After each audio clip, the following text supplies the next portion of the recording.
what showed up. Did you to get the it fixed, facility. Ryan? Getting there. Well, it's what my kids are Mhm. asking to replace. What was their wrong sound. with it? Power Always notes have to have the don't new go one, out on the Yeah, well, they don't. backup supply, Well, so, they- So it wasn't the system, it was us. yeah, equipment. Yeah.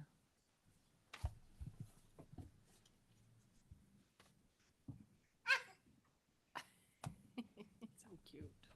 It's always nice to have a baby in city council meeting. Start them early, right? So cute. I don't want to be up here, Dad. Yeah, he Let can me down. run. He can run around. Put him down. All right. We've all had children. We Let him know. This one down at the end has 9, so he knows all about children. Yeah, if you added them up here on the city council, how many children? How many do you have? 4. You're the least. How many you got, Brent? 5? 4. Oh, 4. 4 and 4. And I have 12, And but I 5 cheated because I've got and extras. 6. And I have 6. 531. We like babies. Now we get to go to grandchildren and then great grandchildren. Yes, I don't have any of those. I have 9 great grandchildren. I have 5 grades, Got 2 on the way. 1 on the way. You win. No, I don't win.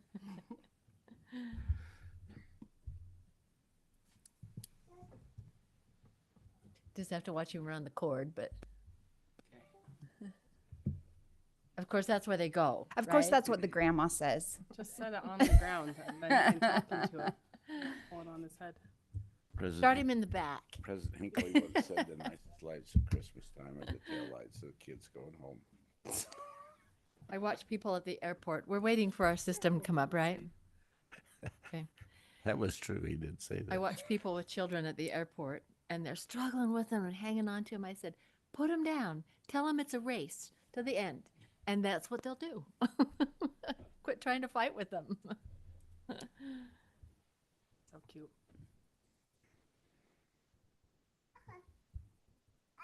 So did you add them up, David? How many children? I got the 31 and That's how many for 10, you, Jeff? 12, that's 22, 20, 28.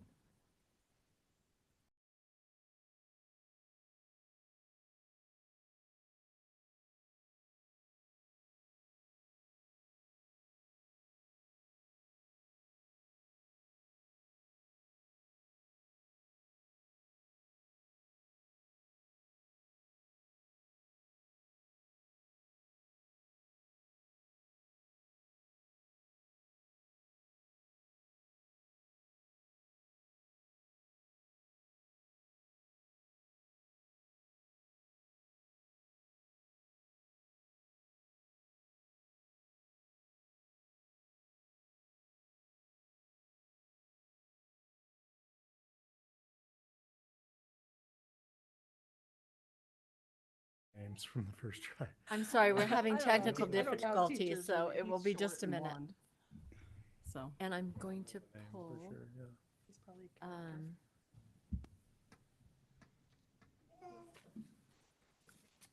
I'm going to pull the presentation up so that they can get out of here. We've got some people who've got meetings to go to.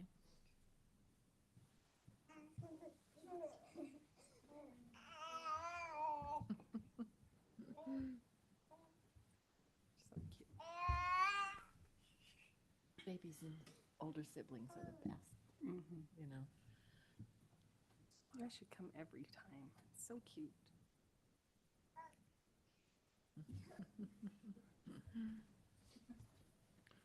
Well, it doesn't want to connect the same way, so we'll go with what we've got.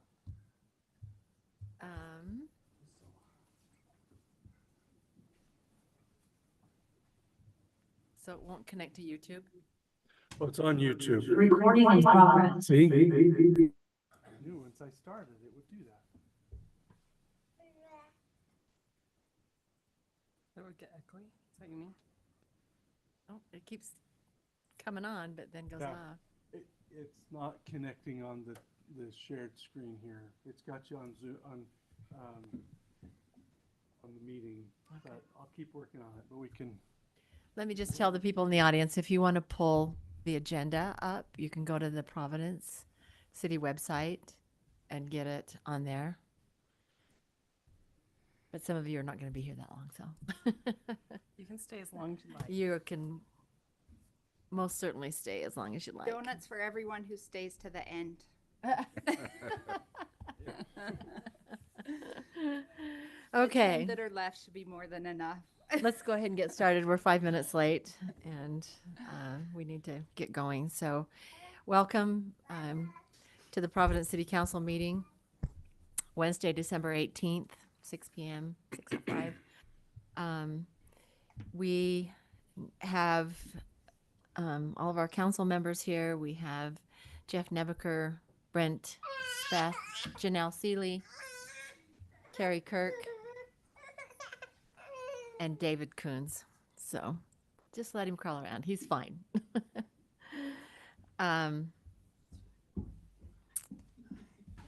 We will have our Pledge of Allegiance. Brent Speth will lead us in that. So if you would stand. I pledge allegiance To the flag of the United States of America and to the republic for which it stands, one nation, under God, indivisible, with liberty and justice for all. Thank you, Brent. Janelle Seeley will give us an opening prayer. Our dear Heavenly Father, we're thankful for this day. We're thankful for the opportunity to gather as a community and as a council, and we're grateful for the members of the community who have joined us this evening. We're grateful for this season that brings us together and creates connection with our friends and our neighbors, and pray that we can have a good discussion tonight and make good decisions. And we're grateful for this beautiful valley that we live in, and we say these things in the name of Jesus Christ. Amen. Amen. man. Amen. Thank you. We're going to not do the council reports right now. We're going to skip ahead to the holiday lighting contest. And this is probably the most formal that we have been on this. Postcards went out today to all the people whose homes were nominated. So I'm sorry that we're late getting that out, but we'll be more organized next year. But there were some things that we considered. There were two council members, Janelle Seeley and David Coons, and I, who were responsible for choosing the winners.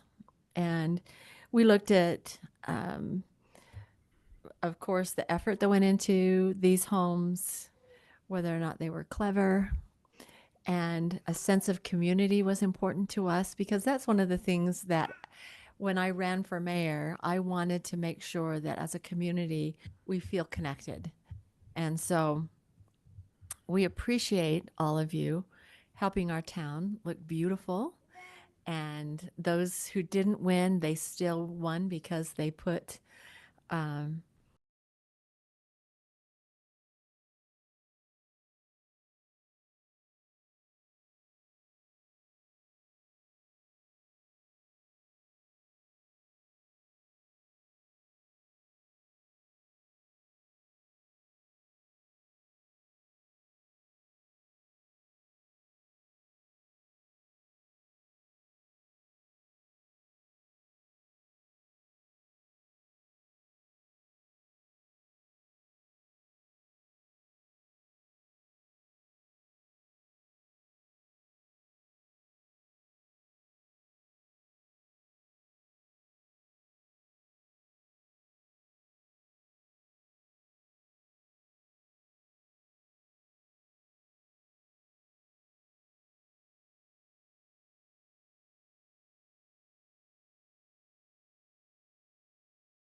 really does.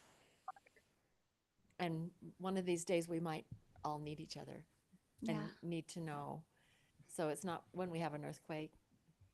It's not if we have an earthquake, it's when we have an earthquake. So Yeah. we'll all need to know each other. So thank you for getting that started. Okay. I have a gift certificate here for $50. And it's, I'll come around and shake everybody's hands. It's good for. That's great. So cute. That's so cute. And it's actually a $50 to. We should take. Firehouse Pizza. So Yeah. if you get everybody For together, Megan. sit down and have a party. When we got much pizza, though. So, congratulations. Thank you. Thanks. Thanks for getting everybody together.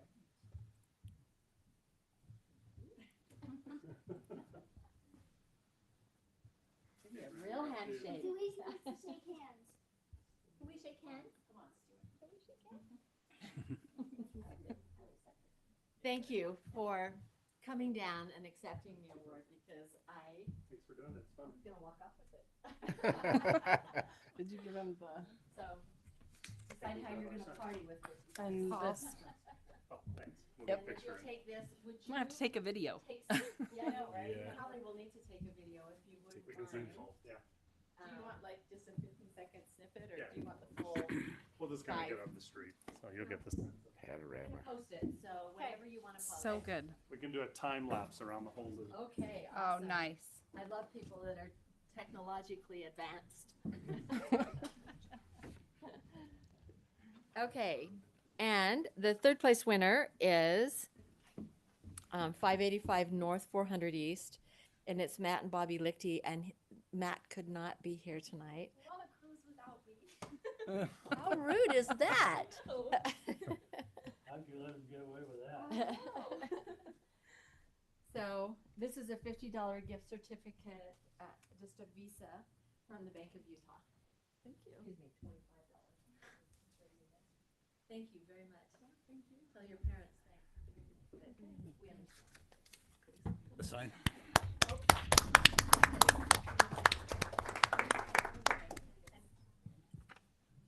Put the sign in and then take the pictures.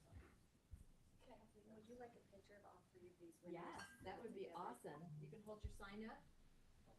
Yeah, so maybe if you, if everyone who won comes up here, maybe in front of the council desk. Yes, come up, you two. Yeah, everyone come up. And your families, And your friends. and your friends, everyone who's here for the tree What? lighting. Sorry, taking out. Oh, we We had fun. loved it. We loved it. The family who took first So can go in good. the middle, we'll do it like a Queen's Court. I know, right?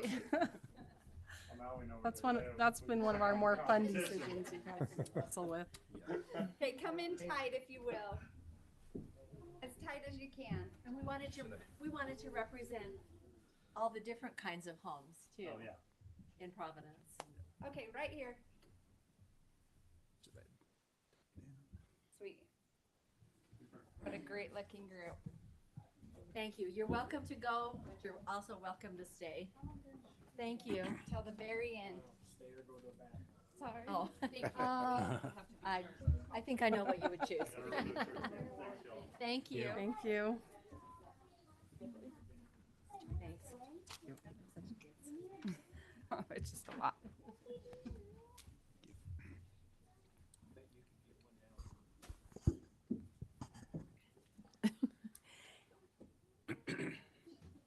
What does she want to do? Let her take a donut. Take a donut. Oh, take one. But you have to give everybody in your party a bite.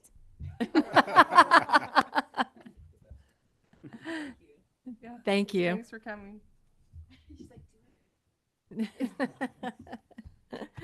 The mayor said that you could. Okay, so let's go back to our council members' reports. And so, Carrie, let's start with you. Sorry, I did take a few notes. Okay, We had great attendance at the tree lighting. Thanks to the staff for putting that on. And we had 17 youth council members show up to help. Awesome. So that was a big crowd of youth council members adding their spirit to the fun of the celebration. I went to the Utah Trail Network meeting last week, and I forwarded a follow-up email to the entire council and would be happy to forward that follow-up email to anyone in the community who's interested in the Utah Trail Network. I forwarded it today. Okay. So what they're doing is creating like a backbone of a trail connecting the entire state of Utah. And so it's not like offshoots necessarily of that trail, but the funding is specifically for a trail that will connect everywhere to everywhere and that is paved. So it's not like mountain trails, paved, wide, not part of a street. And so they were looking kind of for institutional knowledge in the community of like where right-of-ways were and what was private and what was public and where, you know, we can put this trail in Cache Valley and out of the valley. So through the canyon and through Sardine Canyon and around the valley. Anyway, so if you would like to see that, I can forward you the follow-up email, and they're taking feedback for another couple of weeks on just not just your dream of where a trail would be, but like where we might actually be able to acquire land. There will be no eminent domain, anything like that used for this trail network.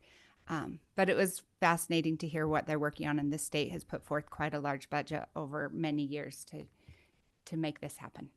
So it doesn't have anything to do with the shoreline, Bonneville Shoreline Trail? D- It's separate from It's that? totally different from the Bonneville Shoreline Trail, although that, you know, was discussed at the meeting as an option, but they want it wide and paved and amenities, you know, so that's different than what the Bonneville Shoreline Trail currently looks like and would maybe be a possibility, but they were just looking at how they can connect the entire valley to one backbone trail, and then each community will connect their own trails to that main trail.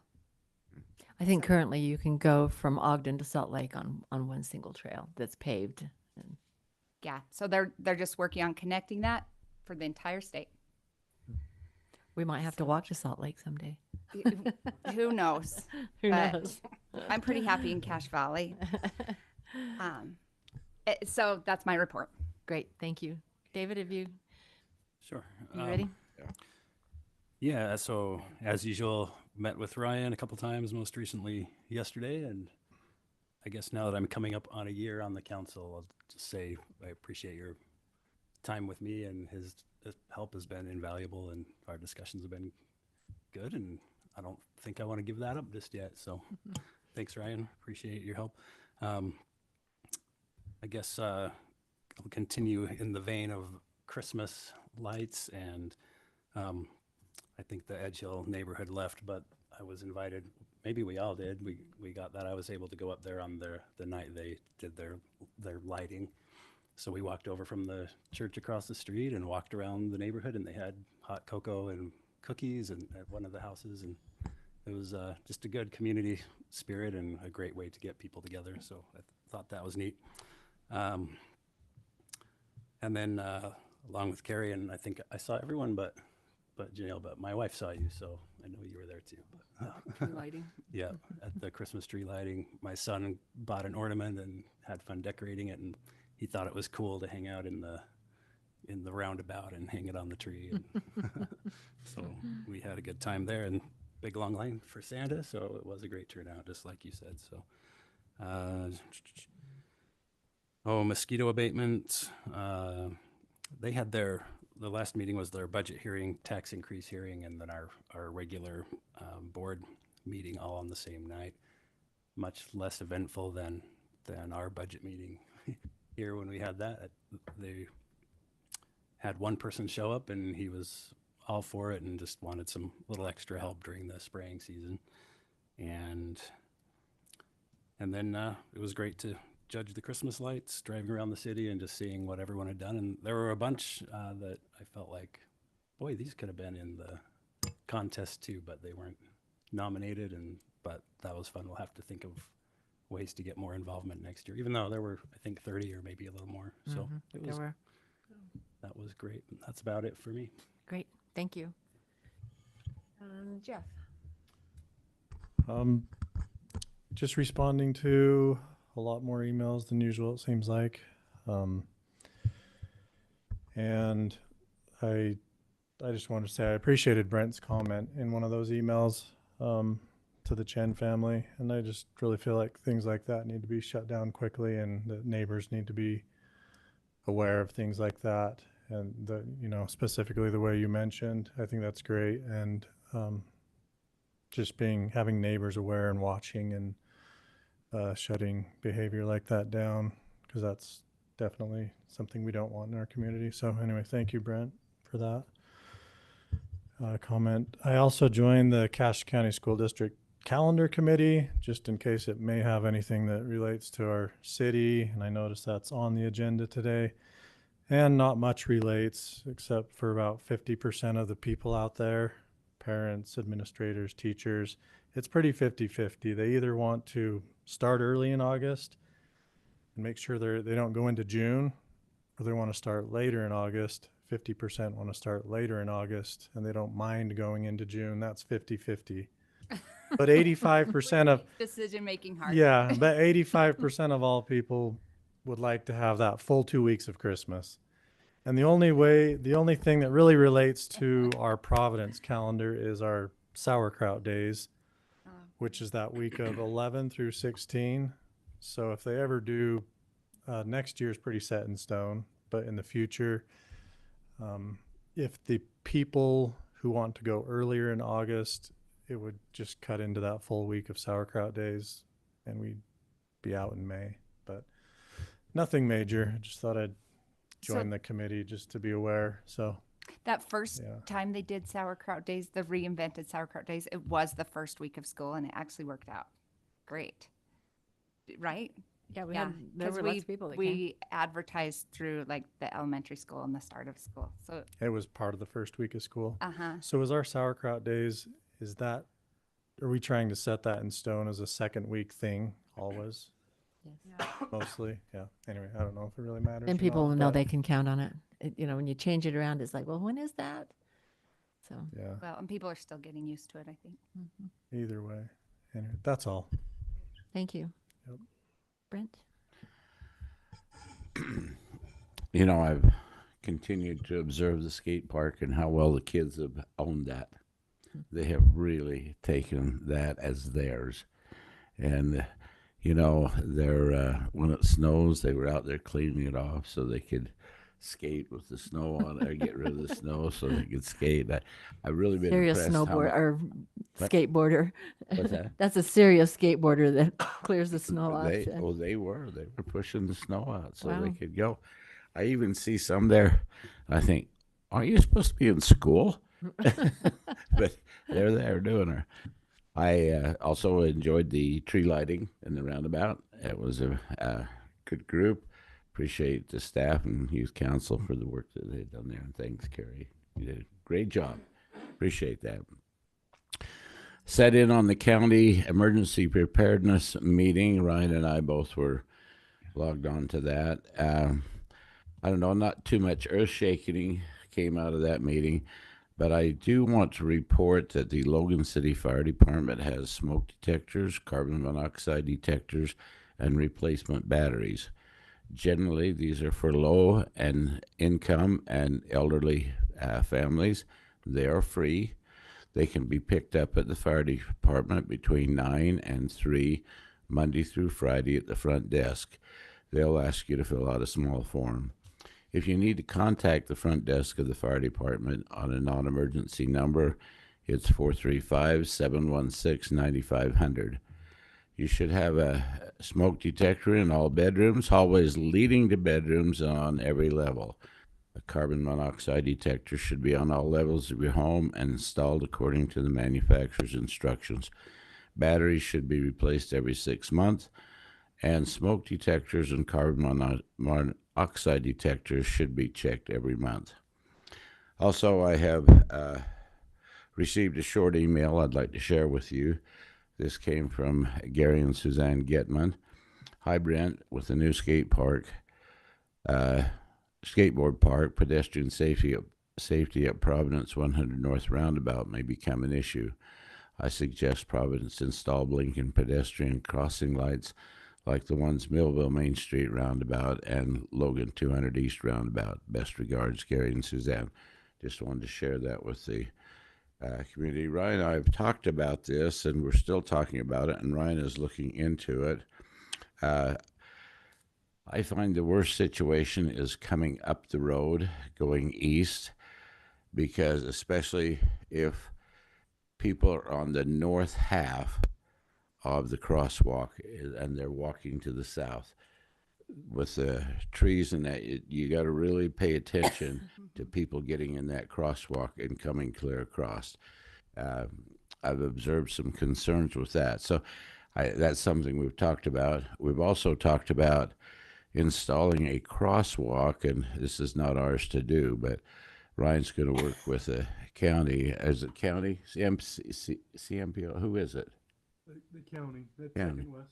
On Second West. We've talked about putting a crosswalk at Center Street and Second West.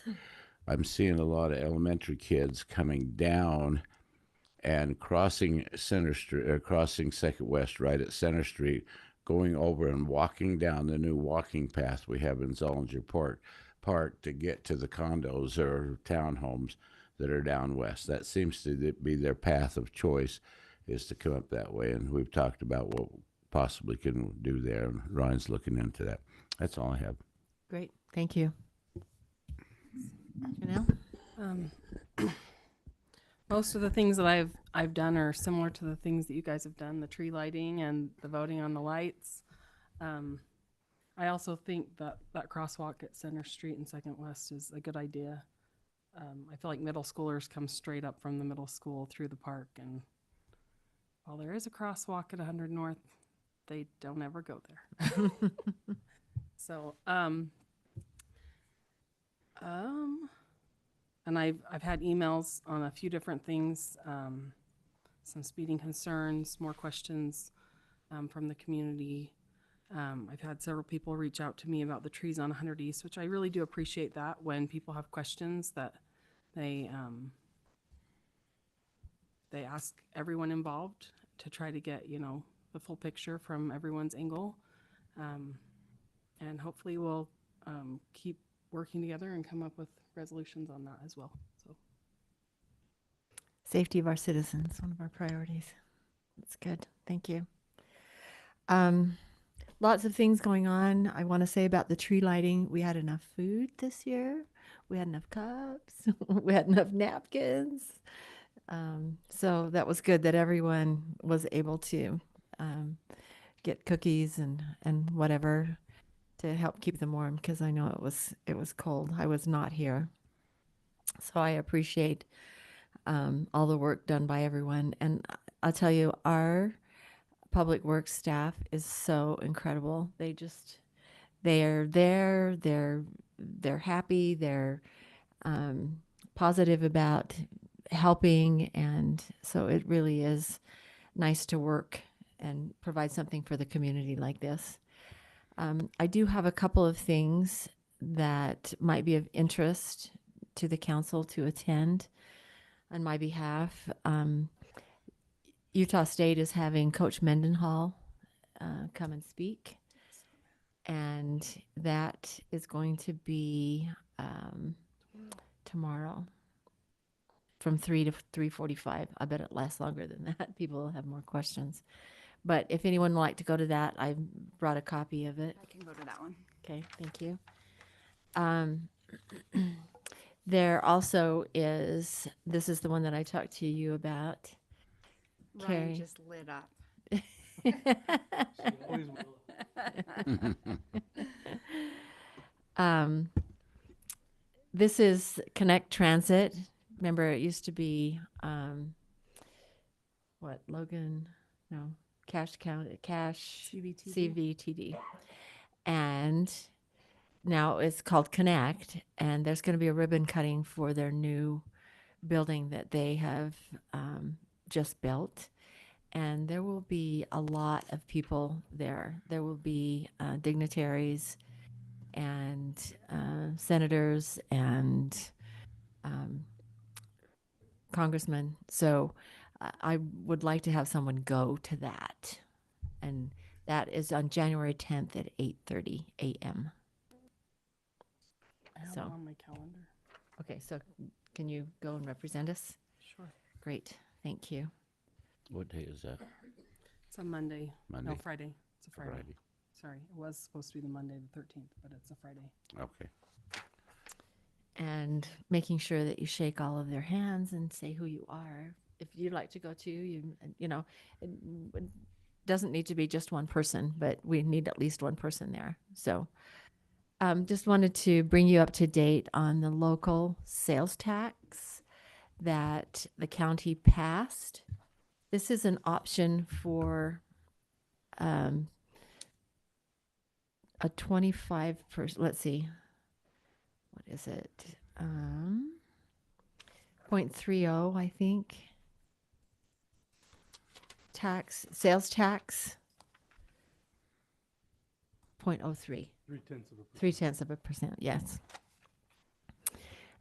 So that's an option for cities to add that, or Counties. County. Counties can levy that tax, well, the state passed it?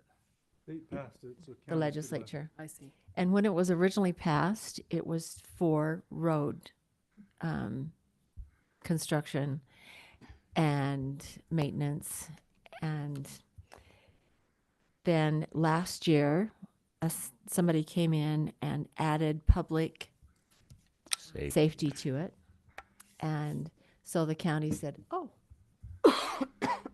And so even though their budget shortfalls were not for public safety, they're going to put 75% of that toward public safety and give 25% of it to the CMPO, I think is who it goes to, To transportation. They or haven't to defined- transportation. It could be the county's transportation, That's true. It could be their roads. could be their roads. We'll Not lobby the for second city's road. list. Hmm? We'll lobby for second list. So they signed off their budget and they have promised that they will revisit it every year and decide how it's allocated. But I don't know very many cities, towns, counties who allocate to one budget and then take it away. So it's wrong. And so anyway, just bringing you up to speed, that's where we are, but it's yet to be defined exactly what transportation means. We're hoping that it would come to the CMPO so that it could be used for roads in the cities.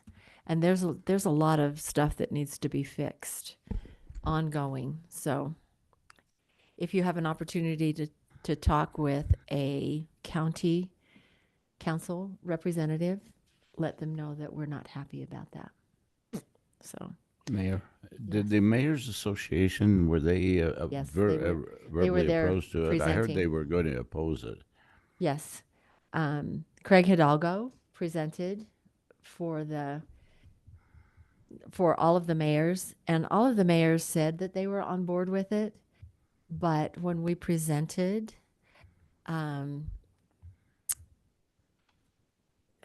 David Erickson, who's the chair, said, "Oh, well, I had some mayors call me and they said they're okay with what we're doing with it." So we were not happy about that. We just basically got a pat on the head. So we'll have to just keep an eye on that, and if we can keep the pressure on to the county council members, that would really be good. Catherine is on board with what we want to do, but neither Catherine or Catherine Buse or Sandy Goodlander were there, and they're kind of the voice of reason that brings stuff up that as they understand it, and they do their homework. So let's see where it goes, but that's where we stand with that. So with that, I will close that portion of the meeting. I will give an opportunity for anyone to do public comment if they would like. Do we have anything, Ty, online? Okay, great. I'll close that portion of the meeting, and let's go to our excellence in, pardon me? Approval of the minutes. Oh, I always skip those. Ty, I'm going to have you put those bigger on the agenda. All caps in Okay. blue, maybe? Yeah, in blue maybe works. Underlined? It's underlined. In blue and all caps. Oh. Whatever you can do to help me out, Ty. Okay, so let's do the minutes. If I'll entertain a motion. I'll make a motion that we approve the minutes from November 20th, 2024. Okay. I need a second. I'll second that. Any comments? They were kind of short, which was nice. I didn't even remember that we'd done them because they were so short and well done. Thank you, Ty, for what you do. Okay. Motion and a second. All in favor? Aye. Any opposed? Okay, thank you. Let's go to the Excellence in Waste Management Waste Management Launch Award presentation. And Ryan's going to take care of that.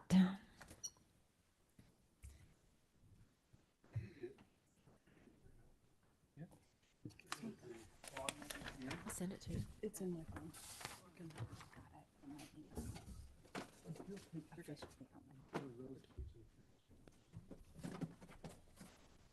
I might tomorrow. So this is an award presentation. Peterbilt. 50 garbage. That's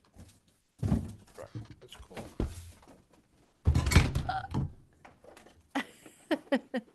Thank you. That is cool.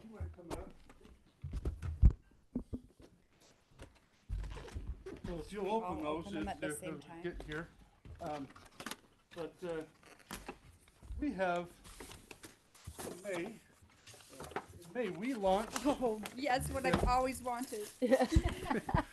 but in May we launched the garbage service in Providence City. And Christmas we present. have, yeah, it's an award, it says on it, so you remember. But we launched our waste management, and we are in the business of waste management. Keaton is here with Clean Slate, and I have one Look. for him as well. That's so cool. I'll just look at yours, And it and I can removes. wrap mine better. No, I'm just kidding. Now, let me give a little bit of information here.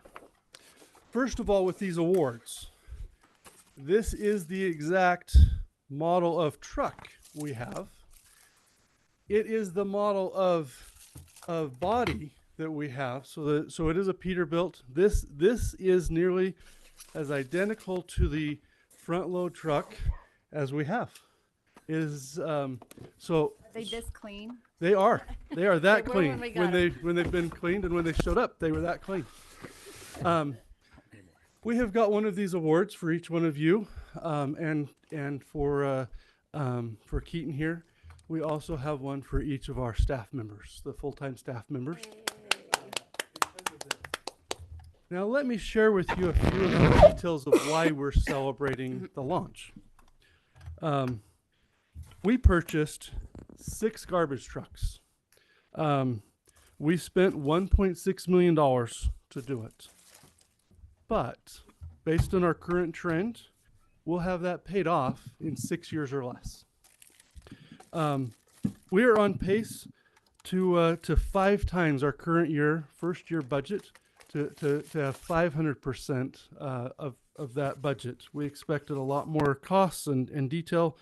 We knew we would make it over time, but we are on such a good pace for this first year. We're able to control our destiny, and as we have seen the 7 months of operation, we have seen the ability for us to be able to better serve our public. I have a spreadsheet I like to show. 'Cause I always like to show Of course. spreadsheets. Sure. Tells a story. We're so glad you like spreadsheets. This spreadsheet, if you can see it, I'll zoom in. I will try zooming in here. Because I do love a good spreadsheet. So I'm going to walk you through what this is telling us. We have the collection for hours and hour rates. Compared to those current rates of Hiram City and the consortium, we are currently $4.57 cheaper per month per resident expected. If we take that by the number of cans, we save, compared to the consortium, we save our residents $67,000 a year. Wow. Over 5 years, which is the contract that the consortium has with Waste Management, we expect to save the residents $870,000. That's remarkable. And It is remarkable. in addition,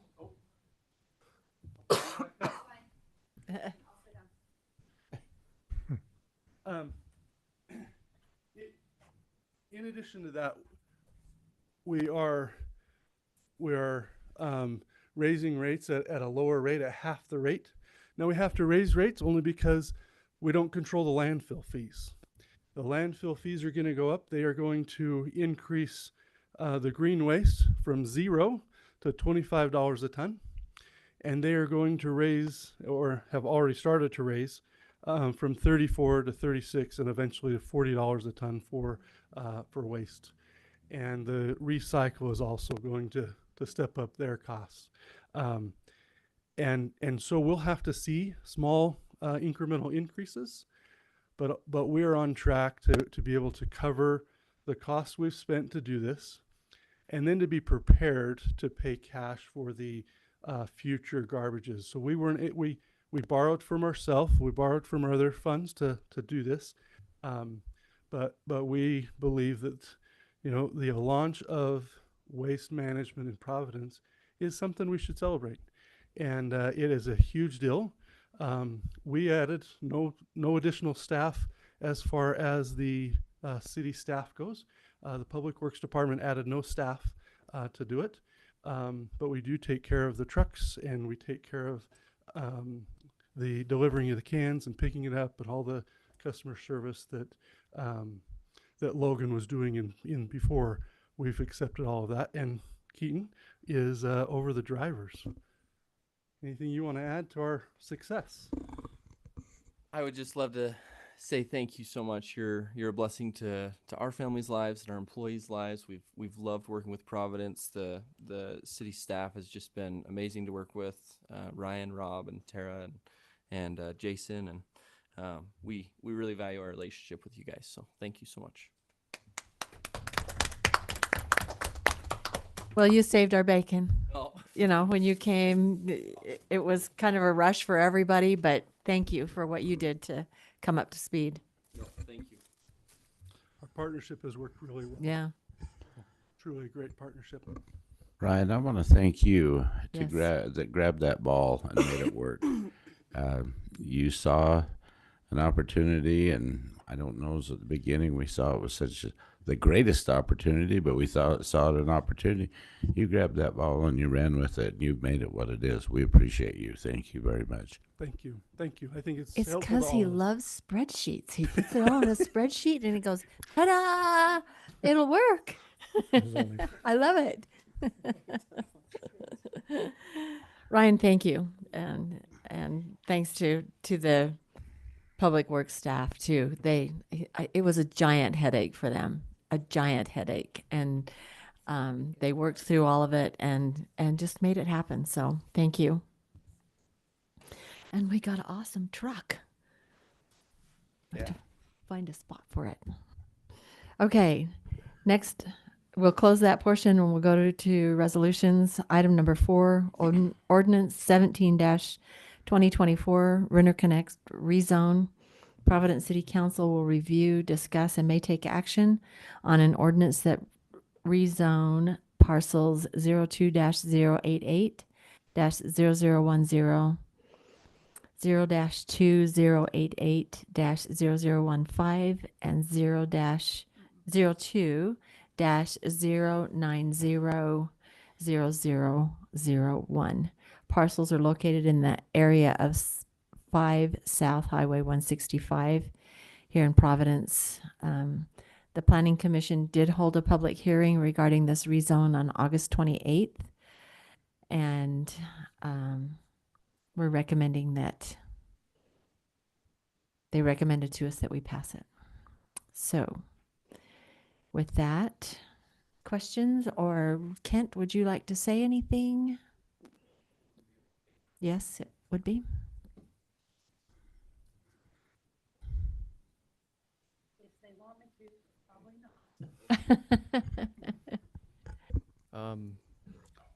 First, I would like to go back to Christmas lights if I could, just for a minute, and decorations.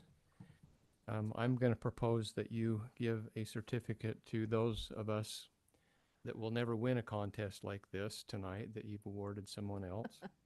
20 years ago, my wife and children threw away our Christmas lights that we put up for years and years and years because they were so embarrassed, and they haven't been replaced. So just an idea. Okay. Kid, it's easy. Just give your kids a credit card and let them go get the ones they want. That's what I did. Kids are also Well, but you can grandkids. sleep at night knowing that you've added to the dark sky of Providence. There's my award. Okay, thank you. I'll do it again next year. Me too. Okay. So it sounds like from what was just read that I hope we all remember it was a couple of months ago when we met last time. And I just have some notes that I would like to speak on or read to make some specific points that I wanted to touch on once again. We got real close last time, but we didn't get there, and so we put it off, and then I had to extend one more month.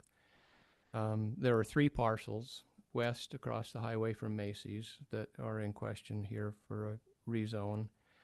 2 of the parcels are under contract or have a letter of intent. There is no immediate plan for development or guarantee that they will close. The front 2.5 acre parcel is under contract for a restaurant that will be constructed in the next 1 to 2 years if they close. The west parcel will be 3 to 4 years out. There is no immediate plan, only a plan to have it rezoned multifamily high density. There's no current concept of what the future development might look like except for the restaurant, which we know it will be a plan similar to what they've done already in other locations.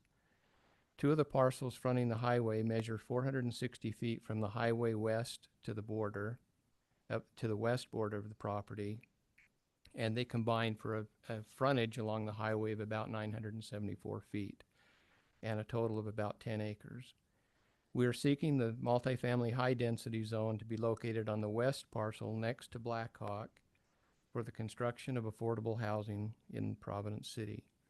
One of the questions that we got last time we met was interconnectivity agreements, talking with surrounding neighbors.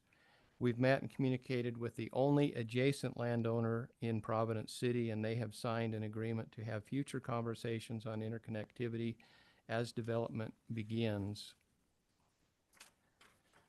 Both of the owners see the importance and value of working together on interconnectivity. Owners on the north are adjacent to the property, are situated in Logan City. Watkins property, the Watkins property representative agreed to have future conversations as development gets closer, but cannot agree to specific terms now that may restrict his property in the future, without the certainty of what the future will bring. The future hotel site owners did not return any communications. Talked to Jeff Gilbert at the Cache CMPO, and he was responsive to my inquiries about a possible road from 12th South to 3rd South or 17th South. He said right now, at the current time, there is no north-south road planned between the two current roads, I'm sorry. I've also corresponded with Samuel Odd, Logan City engineer, and Joe Hawks, the Logan City wastewater manager, about the possibility of taking the sewer from their interconnect property to the north and hit 1200 South. They said that was an interesting concept. They thought it's a possibility. We also had Civil Solutions look at the grade, just not a deep look at the grade, and they said based on the GIS charts that the grade should work for gravity feed, if that's what you call it on a sewer system. So that is a possibility, but of course that will take more discussion with Logan City, Providence City, and other people. At the current time, for multifamily housing, at the current time, this zone seems to be the affordable housing option in the valley and other locations. Because of the expense on this property for infrastructure, roads, development, we are seeking a multifamily high zone that would reduce the overall development expenses per unit and keep affordable housing affordable. The developer and the city ordinances will work together to create affordable housing and city-approved community meeting city ordinances, laws, and regulations. In summary, in September, the planning and zoning meeting, I thought it was September, and Mayor, you mentioned, I think it was August. We met with the Planning and Zoning Committee. They gave this rezone a unanimous approval to move forward. The City Council will have additional opportunities to help govern a safe and workable development in accordance with the City of Providence laws and ordinances as the future begins to come to life. We ask that the proposed rezone application be granted. Are there any questions? Scarlett, do you have anything you want to add to that? Actually, what Candace has said is pretty consistent with what the Planning Commission and the staff's concerns were, and I think he's addressed them. I think in reading some of the new things that the state is going to want to do as far as still pushing for affordable housing, we may have some opportunities to work with the developers on these zones in the future and see if we can come up with some of those first-time homeowner monies and things like that for them. So I actually think it will work really well when all is said and done, both for the developer, but I actually think it will be good for the community too. The fewer trips that we make, the less distance we travel for restaurants and whatnot, the better our air quality can get. So I think there's a lot of pluses in order to help develop along the frontage of that road and to also have it be designed so that it can be walkable and interconnect the residential with some of the other features in the area, which would be our plan to look at to do.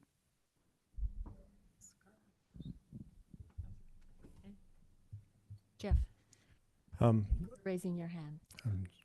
I was just under the impression from the last meeting that if we rezone this, and I'm okay with rezoning it, but I understood that if we rezone it, then the city needs to be able to provide the utilities, especially to that west property. That's the west property. And so I just was wondering, was there or is there a solid plan or an expectation of the city providing the sewer to that west property? Or we were looking for some kind of a contract of how that west property was going to get the sewer and the issues with sewer that I think Scarlett, that was would you the like main, to address that? That was the main hang up, and I don't, Well, is there anything? the city needs to make sure that we have capacities, but in in the cases of development, it's the developer's responsibility. We just have to make sure we have the capacities. But the developer is actually the one that's responsible to do on-site and off-site improvements to get it to their property. Okay. So it will be a joint effort. The city will have to look and make sure that, and we've got that in our or not our general plan. Well, it's in the general plan too, but we have it in the wastewater master plan. We're working on that. The Southwest Lift Station, we're also working on the 1200 North sewer, or excuse me, 1200 South sewer connection with Logan. And so I think the city is staying on top of our part, but the developer will have significant involvement in the extension of in getting the facilities to their property. Okay. Yeah. That's what the letter of intent, that's kind of the resolution that the letter of intent provides, is that there is a workable solution to get him to a sewer line. Not that we would provide, but that he could have ability to get there. And we'll have that capacity by the time, knowing the time frame, and that was helpful for him to tell, but knowing the time frame, that tells us that we'll have completed the lift station by then. And then also, we have a plan to upsize the 1200 South line, as Scarlett had mentioned, and so we'll have capacity to be able to provide either whichever way he is able to go. So we'll have the capacity, but he has to have some direction to be able to get there, and that's what he's got his signed letter of intent to do. Okay. Ryan, question for you. Do we not have sewer across the highway for the credit union? We do have sewer at the credit union. It's just that the slope of that slopes to the south there, and so you'll eventually be below the ability to get in. I was just wondering if the restaurant was to come first before the main trunk line, the lift station and all that, or that could be worked out with Logan, if that would be a possibility to go to that sewer line.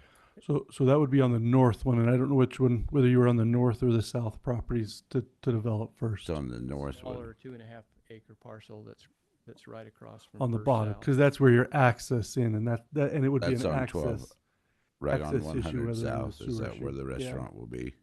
We hope. Yeah. That's where- Okay, so that wouldn't work for that probably. Well, Well, we could figure out different things, but at least they have an access or, Okay, they or have an- approach to get there. Okay. At that point, then we would ask them to, the next step would be preliminary or concepts and preliminary plat and things to actually figure out the engineering of Yeah. that. We just need to know that they have Can do it. that they have discussions to go one direction or another. The designs will come as the progress proceeds. Well, I'd like to make a motion. Okay, So we're ready for that. let me just disclose here that property, that I provided the letter as a property owner, but I don't benefit at all from that. He just would need to go through my property. So That- just in case anyone is concerned that perhaps I'm a part of this discussion and that's my property, but there's no financial benefit to me at all. The benefit is to your piece of property. that's correct. And the letter between the Seth Alder Farms Farm, LLC and the Renter Connects was simply to satisfy, not simply, but it was to satisfy a request that we got from the council last Right. night. He wanted some kind of a working agreement. If I could, and Ryan knows a whole bunch more than I do about this, but there's water and sewer in front of is it Members First? Credit Credit union. Union. Credit Both union. water and sewer have been stubbed across the highway. Yeah. And so if the restaurant were to come in first and sooner than later, and they wanted to hook on, an option would be a pump There could be pump options, a temporary pump option to go up. until yeah. other Until arrangements further can be developed. made. This area is designed in the capacity of the lift station, so that it does have capacity-wise designed to be able to flow to that south lift station. So anyway, it does have the capacity to take it. Janelle has a comment or question. Scarlett mentioned about the moderate income housing, not moderate income housing, but first time home buyer benefit. I know the governor's pushing single family homes. Is one more beneficial than another as far as our moderate income housing plan? Is there any difference? As much as the legislature is going to change in that 3 to 5 years, I don't know that we can even. I have a very good crystal ball, but I don't even think I can do that kind of vision. Can I comment on that? Sure. Last year, they came out with a grant, $20,000 grant, and that grant could work on a townhome or a single family. Oh, both. Okay. That's my question. Okay. That's it. Well, oh, Dave. We're raising hands. I Yes, guess. we are raising hands. It makes it a gonna much join in. nicer meeting. Can you clarify, one of you, the letter that you have between you? You said it was a letter to agree to future communications, or is it Yes, a letter to just to talk. agree to actual connectivity? Oh, no, it just mentions- to talk. Yeah.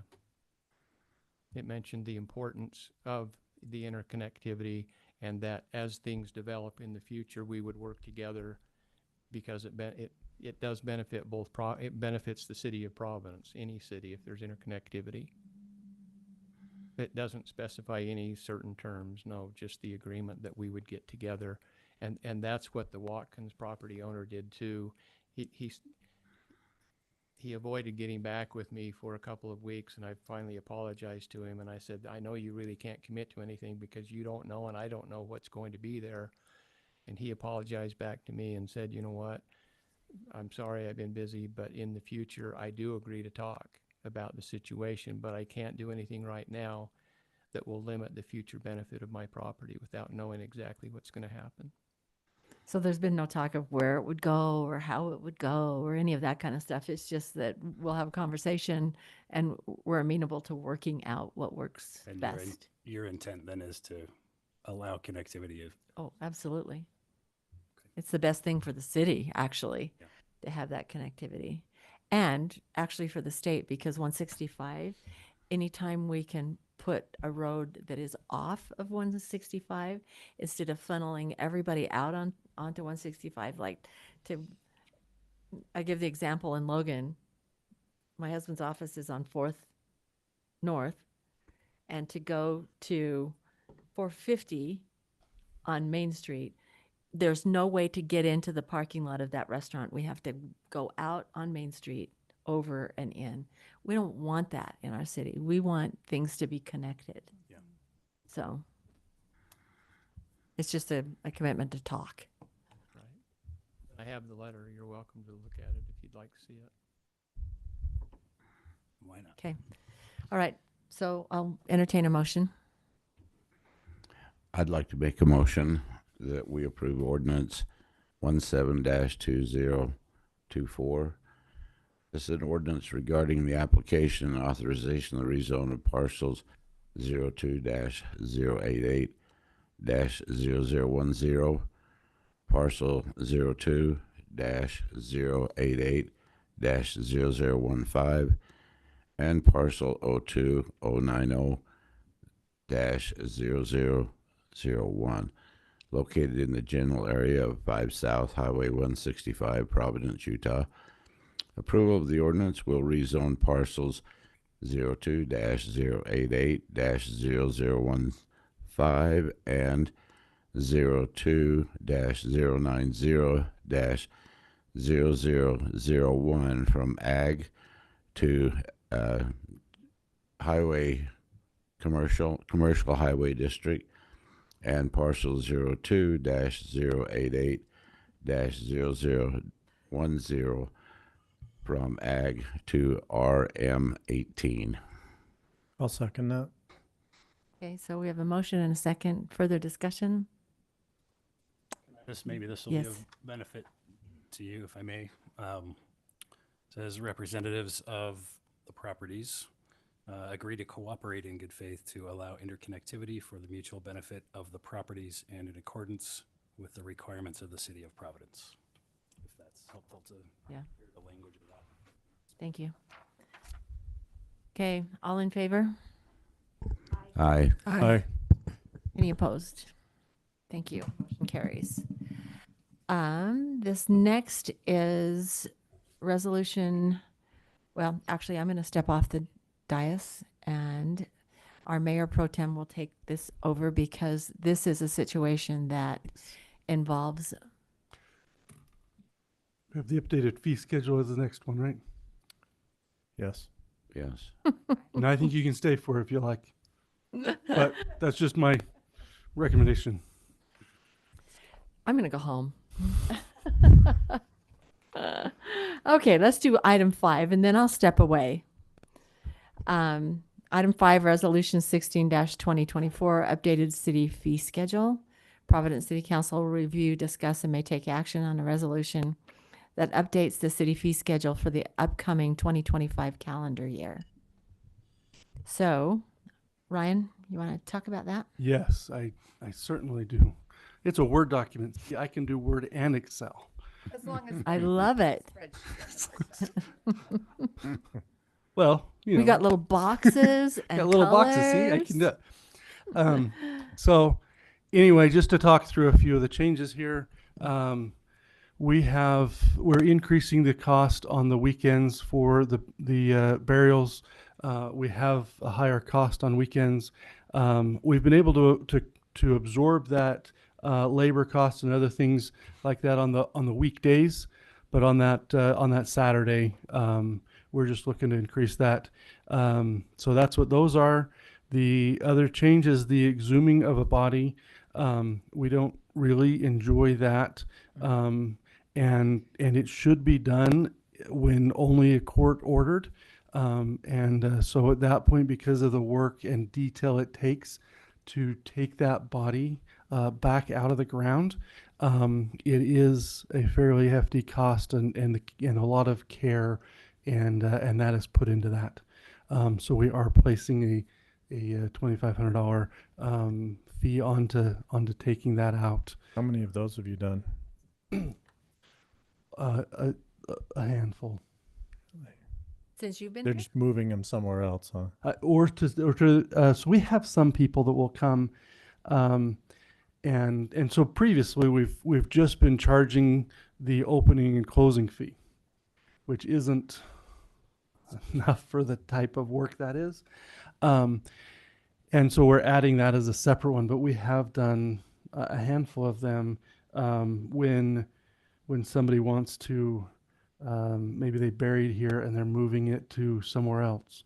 Or we've accepted some exhumed bodies from somewhere else. We had one come from Washington State that the family had moved down, so they brought their, one was, the daughter was buried there, but now the husband's been remarried, and so they want to take the daughter, and we do have a number of them, to be honest. So it's a handful, so it's not regular. I would say probably 3 to 4 since I've been here. We've had a few. So, but it takes a lot more care than just a regular opening and closing. And we want to make sure that it's court ordered because we want to make sure we don't exhume a body that's not supposed to be. So we just want to make sure that we've documented that that's the process. So any other questions on that one? Okay, I'll move to the other ones. Meter relocation, really we didn't see that we had used that one, so we kind of took it off. We try to evaluate whether we add or remove fees that we're using so that you can kind of see what we're doing. The deposits and fees here on the right is the roadway encroachment versus the right-of-way permit. We had them together previously, but we found that sometimes people were only accessing the right-of-way and not into the actual asphalt. And we said, well, for a fee to go all the way into the asphalt, $1,500 is appropriate. But if they're not affecting the asphalt and they're just out in that park strip or right-of-way area, we felt that a reduction in that cost was appropriate for those. So we're cutting that cost in half if they're just in the right-of-way and not in the roadway. So that's what that change is. We're adding the right-of-way encroachment adding those and then cutting the others in by almost half, a little. That's not the right numbers. 500 from 1,000 to 500, and we're raising the encroachment, 1,500 to 500, and raising it. So a third, cutting it in a third, basically, because they just don't affect the same. So anyway, that's what that one is. The other one, the fiber utility, the non-subscriber fee. So we have, when we went into fiber, we had as part of the plan that everybody would have a cost to buy into this the city owned utility. And as things have gone, we've got a lot of feedback from residents. At that point, we appreciate feedback, and we have progressed into it. And 3 years, just over 3 years into this utility, we have found that the need for that $10, and we've never instituted, we've never required anybody that didn't have a connection to pay the $10. We've never required that. We've had it as a option, and at some point expecting the council may implement it, but it never has been actually implemented. And so this would just remove it off. And we've had a line on cities, on residents' bill that just had it just as a holder with a $0. At this point, we would just finally come to a conclusion that we'll take that off. If something changed in the future, we can always do something different. But at this point, we're saying, we're not having a required mandatory fee if you haven't subscribed. That's what this item is presenting and proposing. And so we have over 1,800 active subscribers. We continue. I get a new application probably every few days, couple of week, of new people coming on for a new drop, a new install. And so we're seeing a continuous stream of residents coming onto the network. So you figure we have over 2/3. So if you don't have it, probably both of your neighbors have it, and are actively using it. So anyway, very widely successful at this point, and the service has been great. Once people get on and get using it, I think people have really liked it. So that's the feedback we've gotten. So one other one on this page, and that is we're trying to find a way to set a limit of what the city will pay for in an install versus if a resident wants to do a little bit more. This proposal is $100. I would add to this, so I'd modify this a little, that it's $100 or an equivalent of $500, or 100 feet or an equivalent of $500. So that $700. $700 is a traditional drop for 700 for 100 feet. So 100 feet or equivalent of $700 for a drop, and that's kind of what we're looking at to limit. If they want to go farther, they want to go deeper into their lot, then they can. They could choose to go farther, but they'll pick up the difference. And we figure about 75 to 80% have gone in about this 100-foot mark. So If somebody had an ADU, that might it might extend trigger farther, that. right? Yes, correct. If that would be a second one on their property and farther into their lot, that would be. Or if they wanted it to a garage, or if they want it to the back bedroom and they're set off far, they might have 200 feet that they might get to, and they would pay the cost in addition to that. But we would cover the equivalent of 100 feet or $700. That's the number. It's not dialed here, but that's the equivalent number for you guys to understand where we're at. So we review that every year because costs go up. Costs can go up. Yep, sure. Okay. So, but it adds it here, kind of itemizes that out, and then business customers would be billed for their connections. Brent. So we have Even where people have not connected, we have a crossing on the road if necessary to the property, to a homeowner's side of the road. Is that correct? Or do we have to include a crossing the road in that 100 feet? I think that would be an addition, because we were expecting that they could, because 100 feet is basically the standard width of a lot, and 30 feet back. So we're figuring that if they have a standard install, if it's a crossing and we're adding services to multiple, then that would be something different. Because a crossing would generally allow us to provide to more than just one residence. We might split that for 3 residences or 4 or something like that. So that's a little kind of a special in addition to what this might be. Another question, on all new construction, are they required to put the fiber into their area if they're doing a development? They are required to do the drop. We have been providing the actual, they provide the trenching, and we've been providing the conduit and the install process. But they have been providing the trenching for us to lay the conduit in. So we control the piece that's important to us to make sure that it's done to our specifications, but they open the trench and they're required to do that. And then they are required to put a conduit from the right-of-way into the house, so that takes care of that drop and install. So do they have Strata do that for them, or some contractor? Is that how that works? It can be their electrical contractor or somebody else.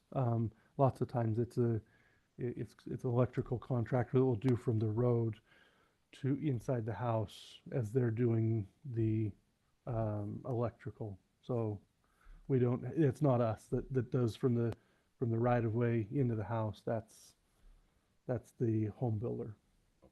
They trench and then fill.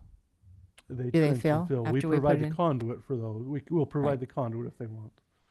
So. Okay. Then the next page, just a few here. I did notice a typo, and this is copied and pasted. Apologize for that.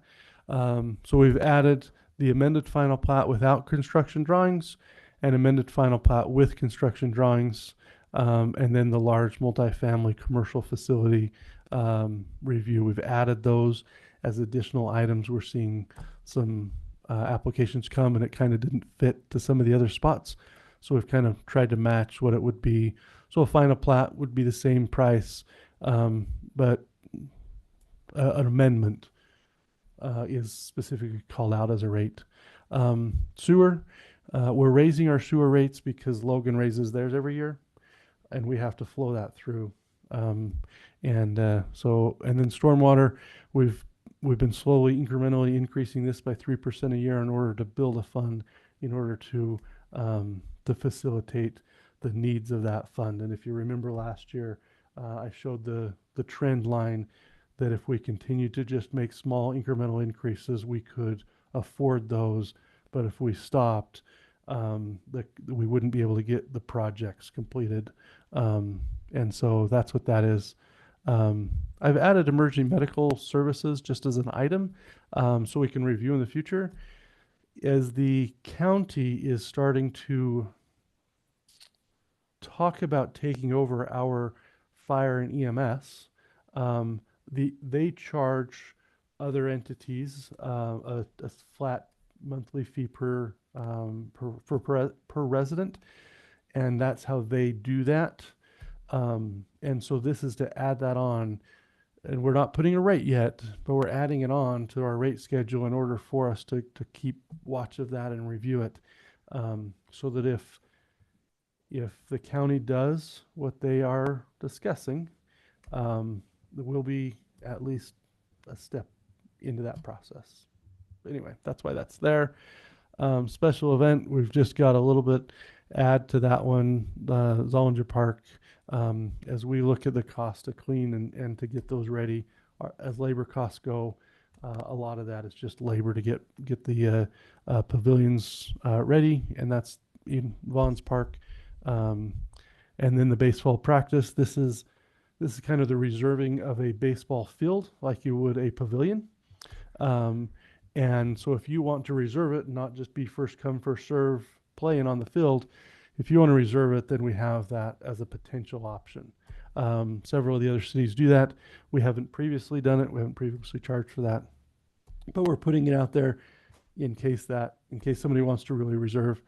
I think that probably the only thing that this will affect right now is USU when they play their baseball on our field. So that's probably the one it'll affect at this point.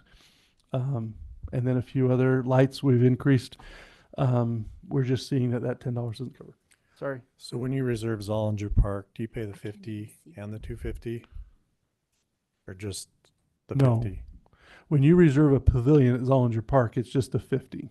50 or 75, and then it's Yep. not the 250. And So then the the baseball practice, it's 20 per hour, or the baseball lights, 50 per hour, or just 50 for, 50 because it's a demand when we It's when we just- flip them on. It's the demand charge that we're. okay, I mean, having them on isn't as costly. It's the demand of turning them on. okay. Wasn't sure if Great they're question. paying for the lights or just Yep. turning them on. Yep. The 250 is like for the whole park. So one's for a pavilion, but the other one's for the whole park. Okay. So, and it's not just Zollinger Park, but if they have a race that comes through town and we have to do a lot of coordinating efforts, that's a special event permit. Sorry, Jeff, I did not see your hand. Brent? So question, between the difference between Vons Park and Zollinger Park, you may have discussed this before. I don't remember why one is double what the other one is. So Zollinger Park just has a pavilion, Zollinger Park just has the pavilions, but there is a cooking facility in Vons Park, and it's a bigger pavilion and kind of that back area. Some of it's also demand. Our demand for reservations is much higher at Vons Park than at Zollinger Park by far. Can I add one thing to that? Yes. Zollinger Park, you share that park. The only thing you're reserving is the pavilion. And so they run the risk of baseball game. In fact, oftentimes there's baseball games, soccer games, all over. And versus Vons Park, when you reserve that, it's fairly exclusive. You don't get the trail park part of it with Vons Park, but you do get that lower part where the pavilion and the restrooms are. So that's part of the reason too, is because Zollinger Park, you're not getting very much Exclusivity. exclusivity. Yeah. Just curious on the Zollinger Park, there's a double asterisk there. I don't see a reference to that. It's over on the right-hand side on that Right.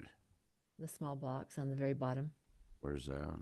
Oh, Second page Oh, no, says I- amount of that's for the increase water. used for I conservation. think so. Oh. Okay. I'll have to look at why that has a double one. I just assumed it was for all of them. One of those I think is supposed to be crossed off. You can see it. The second one has got an underline on it. Yes, And it's yeah. deleted. Yeah. The second one's deleted, so it should have just the. And it's referencing that non-refundable portion. Okay. All right. Yeah, right there. So sorry, it does show two, but the one is deleted. How that anyway.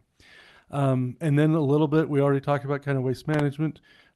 It's just that 2.5 to 3% increase, just to make it round off to the right pennies, and then adding home delivery fee for new homes.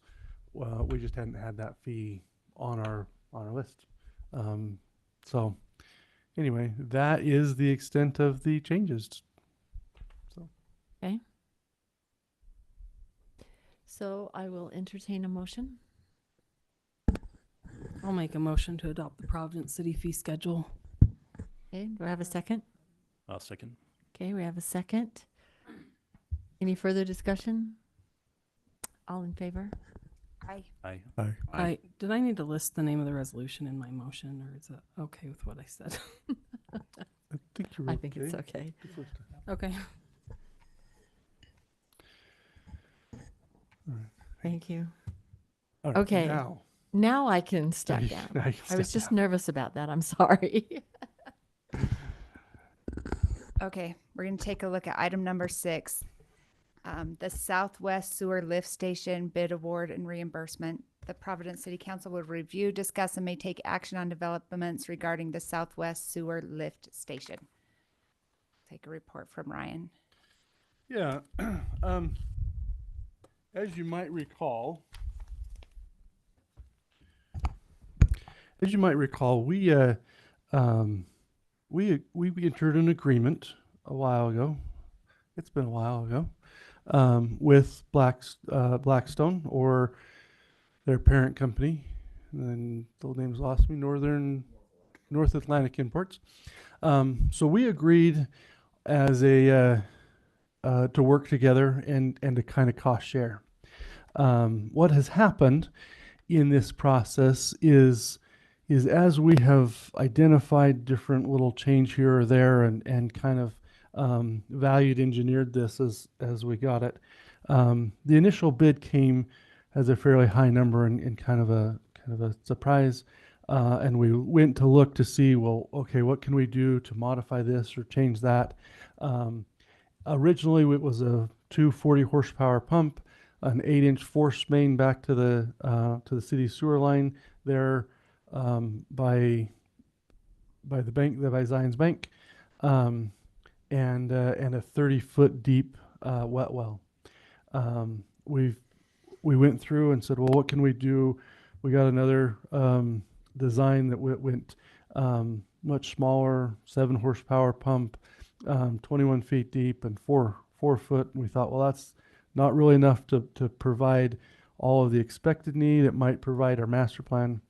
So we've been on this pendulum, and we've come to a proposal to do a 24-foot deep manhole or a wet well, a 6-inch force main pipe back to our sewer line, and 15 to 20 horsepower pump. We've bid this out with our own engineering firm, with Sunrise Engineering. We've bid this out. We've got bids. At this point now, we have a crossroads to meet. And we visited with Blackstone, and Colby is here. So if you have questions, he can answer everything, I'm sure. But we've come to this crossroads of reimbursement versus who takes the lead. And I think we're ready to take the lead. Our bids are cheaper than their bids at this point. And we figure we have some valued engineering that we can take advantage of. And so what we're looking from the council is an approval. It's still same dollar amount of what has been approved from our reimbursement, but an approval from the council to agree to swap who leads. So in our dance together, Colby has been doing a great job at leading, and now I'd like to lead. And so at this point, that's what we're asking the council. If you allow us to take that on, that would mean that we would pay the top project and get reimbursed, rather than Blackstone pay the full project and get reimbursed. But it should net us the same dollar amount. We figure in the process it will save the group between $200,000 and $250,000 to do this of what we've done, and we're prepared to move forward. That would be, in addition to this, we would like to, under Blackstone, it was R&O would have subcontracted it to LeGrand Johnson, and under ours, we would award this to Granite Construction, Geneva Construction. Sorry. Who? Geneva. Okay. And we're confident that the Geneva can do this, and So we're looking from the council to agree to this, and I apologize. It's kind of a little late, and we don't have everything documented out. But the time frame we're on and the ability of where we're at, we felt it was important to come to the council to get that permission to swap our agreement and to have us award this to Geneva. And I have their bid numbers, but basically that's where we're looking at saving that. It's the total project is estimated to be about 1.2 million as a total project, and we would participate at our same participation rates. The Miller development would pay some, the Blackstone would pay some, and we would divide that out. We're still working on that division, but that's what we're asking the council to do, if you're willing to consider that. Colby, is there? Oh, yes. Geneva was a low, non-typical was the other bid, and LeGrand Johnson was the third bid. So we did have 3 bids for the overall for the project. So, Colby, anything you'd add to that? Only thing I needed is July 1st. I think we're ready to go. And we figure that can happen. So. And with the wet well, where you produce the wet well size, you're in water about 4 feet deep there. So just dewatering going from 34 to 21 feet. So a lot of your cost savings. And going from 8 to 6-inch pipe and some of those. So, well, if I understand this correctly, there'd be an install of a 6-inch force line, and that 6-inch would come force up main, and go under the highway near the Zions Bank. Correct. Originally, you were thinking an 8-inch force line. Correct. Okay, and are the bids all the bids around the 6-inch force line and the same depth of wet well? Our Geneva and non-typical, the ones we did are yes, correct. So that is correct from the 2 bids we got. There was some differences with LeGrand Johnson's, but Did they bid it differently? they bid the first method that we had originally. They have not bid the second method. So they haven't bid the 6-inch updated, force right. line. And they haven't- bid the 8-inch, right? Okay, so you really only have 2 bids on the 8-inch. The There's the 6-inch. 6-inch. And the Can infer shallower from wet what- well. We can infer from what we got, but yes, that's correct. We have 2. That's correct. Which is better than 1, obviously. Well, I understand. I was under the impression we had 3 bids on all the same apples, but apparently we don't. No, that's correct. Yep, One other question: you changed the depth of the wet well, that's correct. servicing the property on the south and west side of the river. Does that accommodate that? It does. And what was the intent of going so much deeper before? More storage, so that we had more storage, so that we could have longer distances between opportunities to pump. The pump. Okay. But getting it that deep also adds the potential for we'll still be somewhat in underwater, but that adds, everything below there is all underwater. Well, but when they put that wet well in, that's got to be sealed. They can't have seepage in there because we can't pump groundwater through our sewer system. If we're doing that, that's going to cost us a fortune. Yep, it will. And we realize that that's true. But again, pressure from a dry wet well that deep in the water also takes the cost of spreading that base out, and the extra construction to keep that underground instead of floating is also pieces of the puzzle. So moving that up made a lot of sense. It does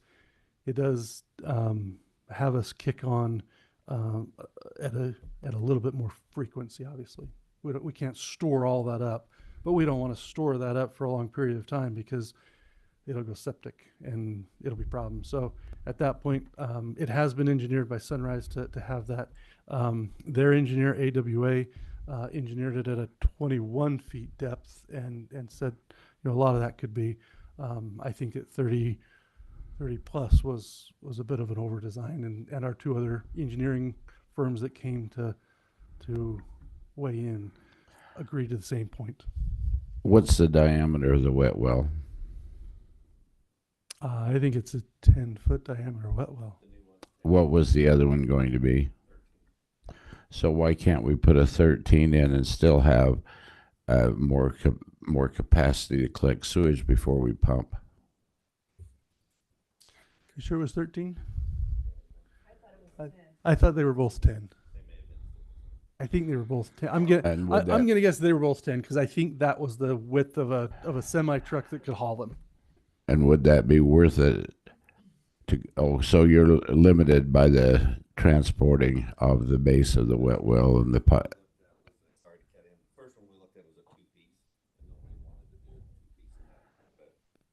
So this will be a single piece wet well. Yes.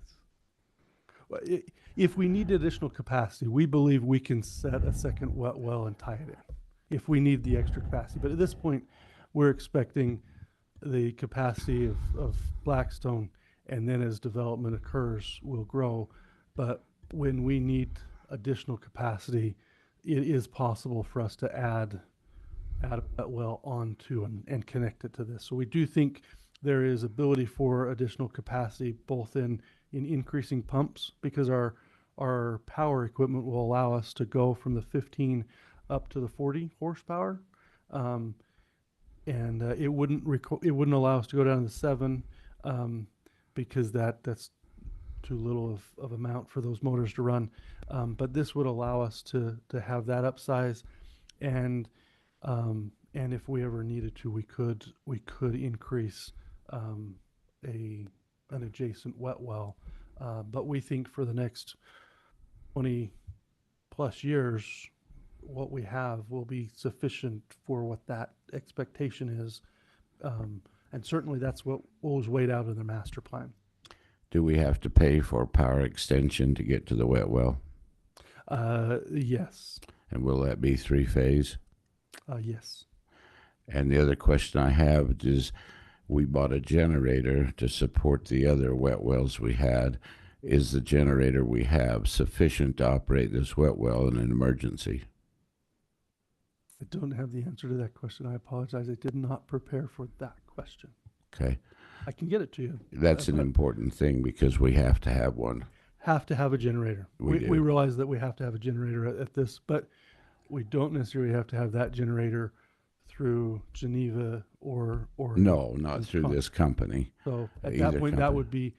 that would be an additional expense that we expect to have. Is that a participating expense? Pardon me? No, That would be ours alone. correct. Okay. To be covered through impact fees. That's Okay. correct. But you have to have it up front. Correct. In the event, the first time sewage hits that wet well, you got to have the generator. Correct. Right. That's probably all the questions I have. They were great questions. I hope I answered them well. I just have one educate me question. So this lift station, you said 20 years for development that may be happening in At the least 20 area. years. So we were just talking about Render Connect property and multifamily and all that. Is that something that goes down to Yes. this lift station? Yes, and we expect it's that it would enough go down. for all that development? Yes. Okay. I'm talking with my hands. I'm guessing we save some cost having Sunrise as our engineering firm, our city firm. Yes, and time. Since they did our sewer master plan. Yes. Okay. And quite a bit of time. Yeah, so Kobe's And- heart and- is starting to race. And 12 of but that was with the got previous. 7 left. Yeah. 6 months left. 12 of that was with the previous engineering firm. So Okay, Kobe, is there anything you would like to add before someone makes a motion? Okay.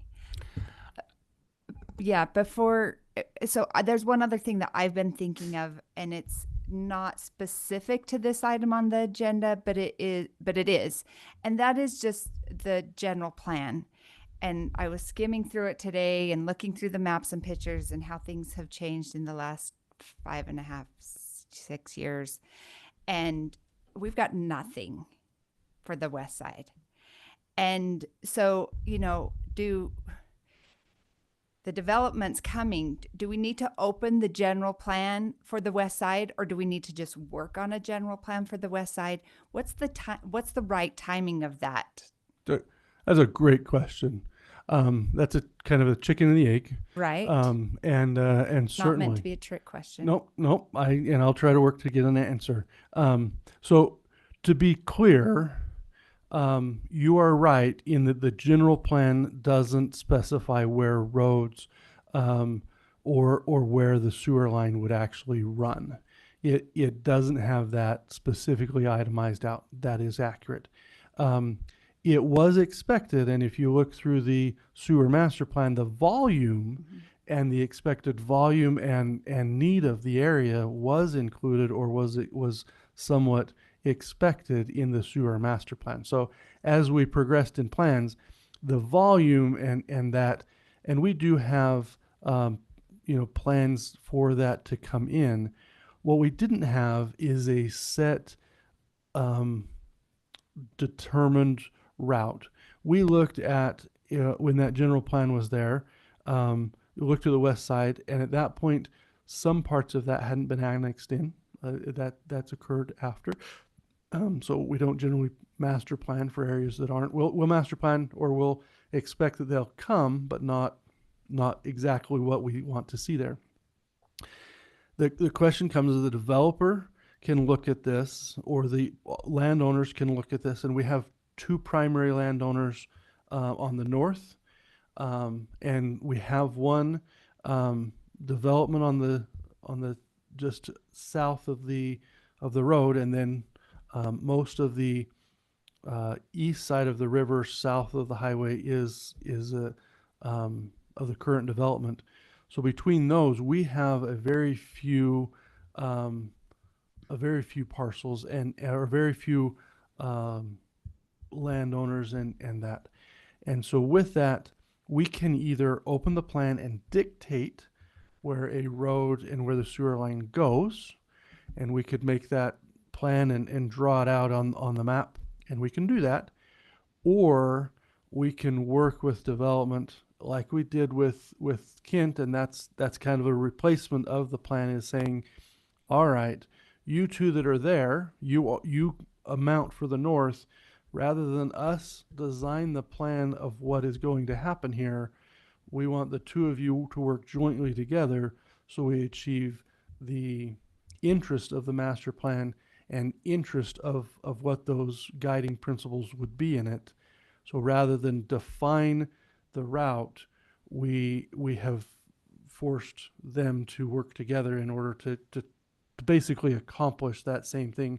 If we had a master plan, he wouldn't have to tell us that they're going to work together, because we would dictate that. And so it is a question of how we do that. Now, we can draw a line and we can define it, and then we have to make a modification when they come to actually develop.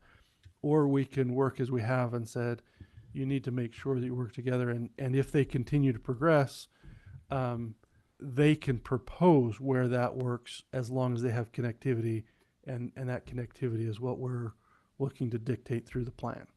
But if you want to draw a specific line of where it should go, certainly we'd probably want to open that. At this point, we've taken the other approach of saying we need connectivity, but we're not totally committed to where that line is that we want. We just want a line to connect. But if we want to define it, then we would want to open up the general plan. Does that make sense? Yeah, I just don't want to shoot ourselves in the foot by not having a general plan, and then, not having direction for the planning commission. And so I just, I don't know where the line should go. I don't know where the road should go. I'm fine with them figuring it out. I just want to be proactive if we need to be. Yeah. A good recommendation for either of them, if they got together and defined where it was, they could certainly submit that as the modification of the general plan and would lead the discussion and probably have defined where they want to go. They could certainly do that as an option too. Well, and then it's less of a surprise, not only for the council, but for the citizens, you know, if it's in the general plan, then this is kind of what we're expecting. This is the way we're moving forward. I don't know. I respect what the staff feels as far as opening that up or bringing it forward, but It- it seems like it wouldn't be a horrible idea. It's a mix. Because then what we'd do is if we open it up, we'd get a engineering firm to design where it goes, where the best maybe route would be. Our cost of doing and planning that out then takes over that when the development is going to do that cost anyway. So it's whether we want to drive the costs on our side in order to force the alignment, or if we want to allow the developers to work jointly together as they've agreed. So anyway, that's, Okay. Scarlett has, It depends too on whether you're going to do a bird's eye level in the general plan to just give that very high level of guidance. One of the things that you might look at, but would be amending our trails plan maybe to incorporate some of what the county's doing, because I don't think our trails plan incorporated that area there. But within our ordinances, in both the multifamily, the commercial, they have to follow certain landscaping requirements and stuff within those ordinances as well. So unless the council felt really strongly about a specific road placement going through there, just the fact that they have to connect tells them that they have to connect. And so the general plan would be, if you felt real strong about a specific road or a specific trail location, then we would want to open that up, or a specific type of zoning. If you felt really, really strong about a specific purpose, then we could actually do, instead of completely opening the existing general plan, we could do like an addendum to it and just do a specific general plan for, see, I talk with my hands too, sorry, Jeff, for that area Okay. specific. But the general plan, remember, is that very high view. right. And our master plans zoom down a little bit, and they're the ones that looked at the capacity for this area. Yeah, I think all of our master plans, didn't they, Ryan? not transportation, but in the water, Right. sewer. But the transportation's kind of interesting because we really weren't planning on we were planning on an interconnectivity more between parking lots and that type of a road through there rather than a full-blown Major road. major road through there. We were So- expecting something like Macy's. Yes. Which would do, they would build where we have it drawn out, rather than having a defined city road through there. But if the council felt differently, if the council felt like they wanted to define it, like Ryan said earlier, then we would do something different. Okay, Janelle. Do we really have any way to force a connection where we're bordering Logan City? I mean, I've watched as 100 West got finished, which I love 100 West. I love that road. Bypassing Main Street, but I think a lot of people do because the intersection at 165, I mean, you cannot get out of Walmart after 4 o'clock in the afternoon. Taking a left. To turn left, you have to turn right and go around the block, and I don't know where you go, but all over the place. So, I mean, I like the idea of a forced road there, but I feel like we can't really force it because it's not our city, right? Correct. That would have to be done through the MPO more.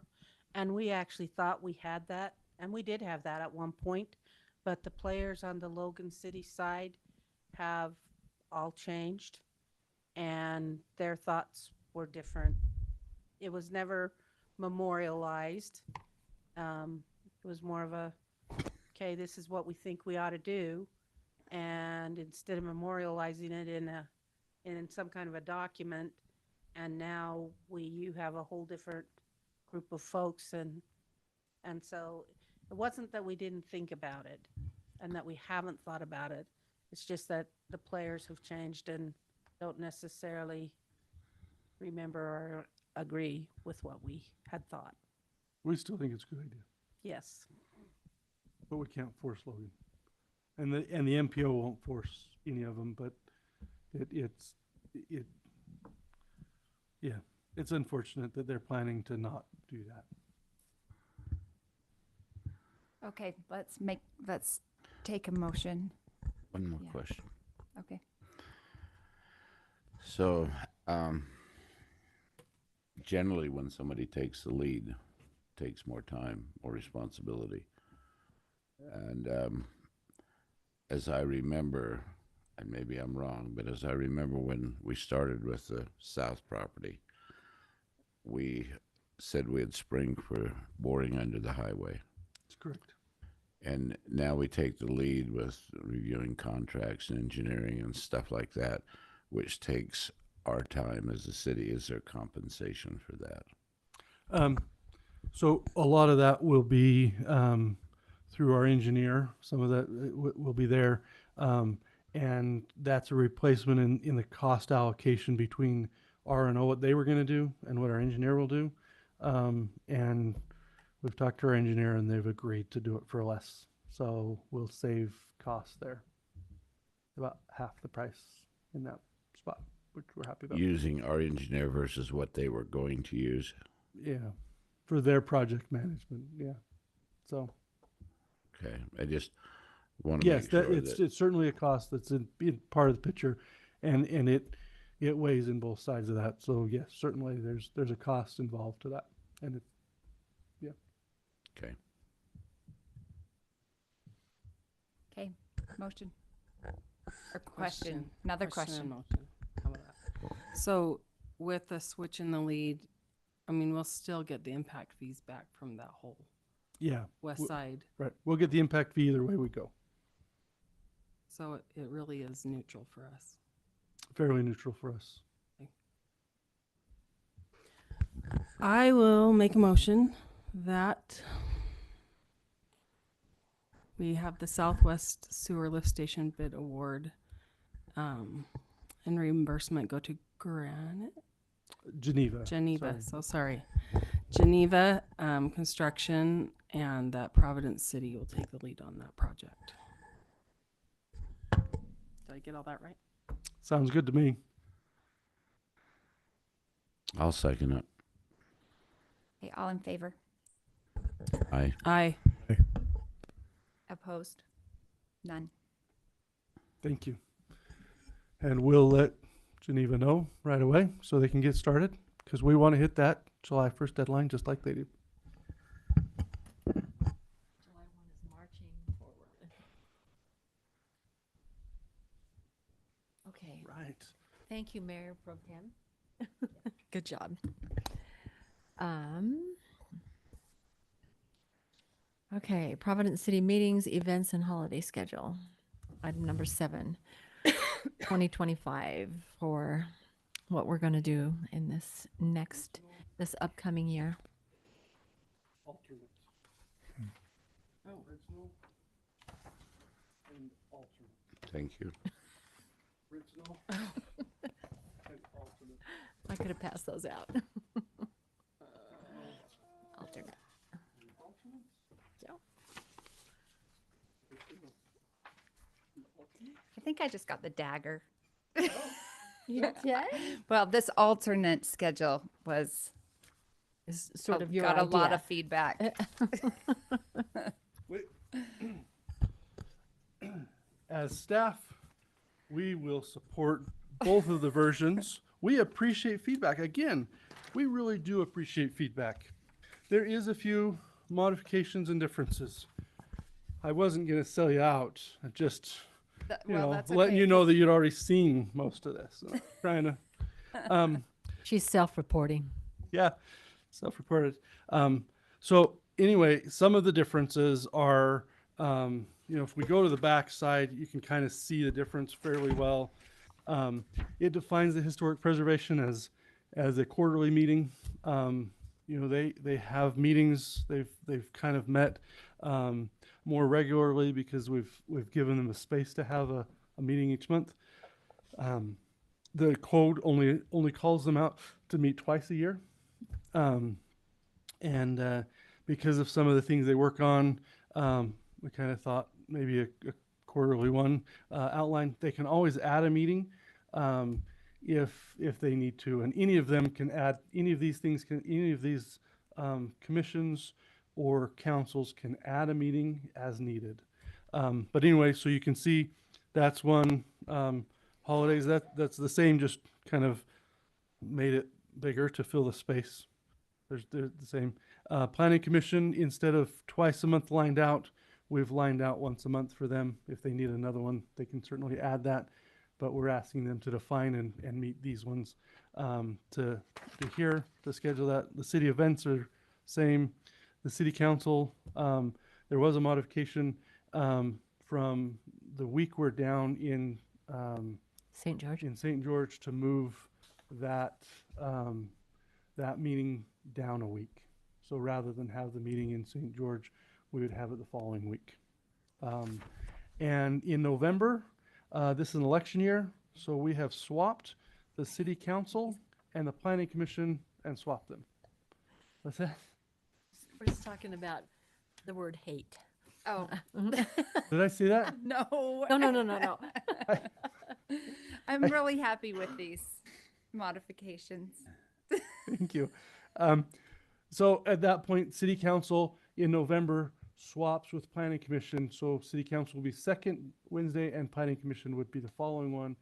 Because of the election, we'll need to have the city council meet on that. The 12th. Yes. For the canvas. For the canvas, right. So, and then most of the cemetery dates are fairly similar. They offset because of the day of the week. And Memorial Day, we have left it as the time. Memorial Day, we see the longest time in between service, but a lot of that is because of the Friday, Saturday, Sunday, and Monday are when our cemetery is the busiest, and that is when we see the most amount of visitors. And so opening and closing graves during that is problematic for us. And so we can't go the Tuesday because we dig the grave the prior day. So the Tuesday after Memorial Day isn't an open and close because we would have to dig that grave on Memorial Day. And so it dominoes things. So we do have ways that if there is something that we're not opening or closing because we don't have a staff to do that, we have in the past worked with some of the mortuaries to be able to do a mock kind of thing. They can invite the family in, they can go through the process, everything. They then take the body back and they return and we actually bury it a day later or something. And less than ideal, but we are try to work with the families and things like that. We do give the mortuaries these kind of dates so that they can plan and so that they know in advance which ones they can schedule and plan on without a problem. So anyway, I think that's overall kind of the changes. Have I missed any of the Are you questions happy? or concerns? You don't want to have a meeting after driving all day? No, that's not my favorite thing. Ryan didn't know that I disliked that so much. I'm But sorry. I didn't read that, and I apologize. If I'd known better, I would have changed So before. that's a good one. If you all think it's good. And with the planning commission, I just was like, we have a second meeting as needed. And I feel like we can if they can schedule once a month and they can plan their vacations around it and really try to be there. But if it's twice a month, it gets harder. Well, and I don't think they prioritize it as much. Frames they'll carry depending on when applications come in. So they May have to may schedule have to more. schedule, but only if they have to. I mean, like last month, they didn't meet last month, and they haven't met this month. So they don't, even though they have those dates, they only meet when they really need to. That's good. So I think this works. This changes. I think we support both options, but yeah, support that as an updated one as the alternate. So This makes us look more efficient. We are definitely efficient for sure. I did wonder about the Thursday of Memorial Weekend. If that's too tricky to add that one in just because of cleanup, or That is the day in which we pretty that cemetery. We pride ourselves that the cemetery is the highest cemetery, appreciated asset that the citizens. I would say the citizens will rank the cemetery higher than every other department and much higher than the council and administration. So we really like to keep the public happy. And it has been these days for the past 20 years. great. So Tradition. Okay. it's no surprise to anybody that they will be this way because I even double checked that. And we have, to kind of give you an idea, we do 66 burials a year. So out of 270 days, we have 66 of them that we're operating in, well, 66 opening and closing. Some we'll do up to 2 in a day. About 11, did I tell you 11 of those were cremations, I think? So something like that. So to kind of give you an idea, So you bury ashes? yes, Oh. that's correct. So for instance, if you have a burial plot, we can bury you in one if whoever between you and whoever you want to be buried with, we bury him first.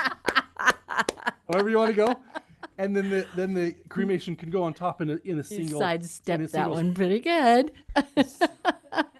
in a single spot in a single plot we can have Stack 'em. cremation on top of I'm going to be cremated because I want to be warm.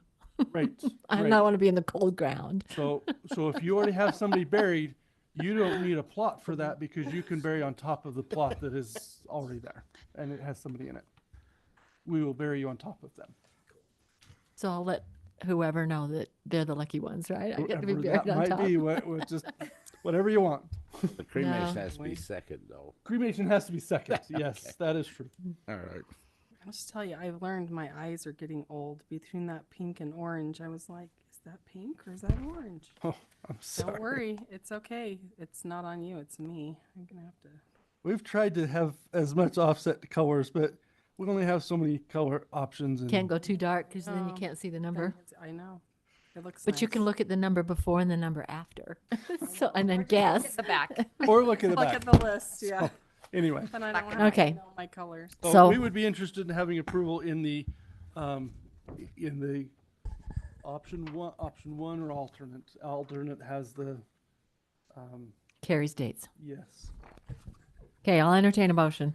I'll make a motion that we adopt the alternate schedule. I'll second that. Okay, we have a motion and a second. Further discussion? All in favor? Aye. Aye. Any opposed? There you go.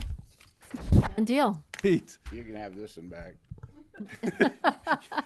I'll keep this. Everyone discard. just tear the one in half. or the first one then. Okay, so item number 8, city manager annual performance review. That will be held during a closed session.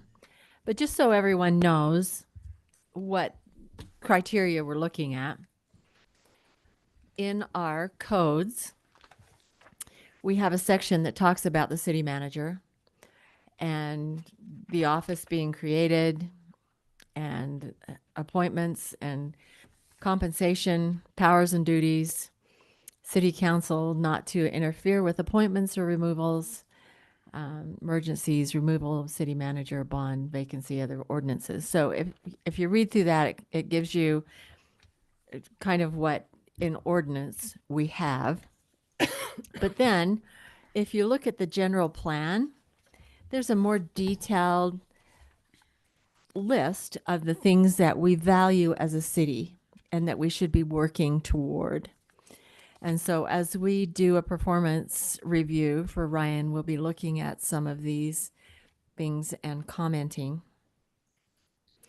And so what we will do is we'll go into a closed session. That's our contract with Ryan, is that it be done in a closed session. And when we're done with that, we will open it back up and we will talk about the compensation in an open meeting. So I need a motion to go to closed session. Yes. You want to do staff reports before you go into a closed session? Oh, we want to make you wait. No. Yes, let's do that. Yeah.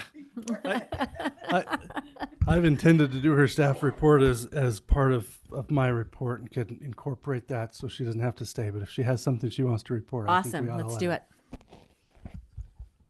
I just want to thank everybody.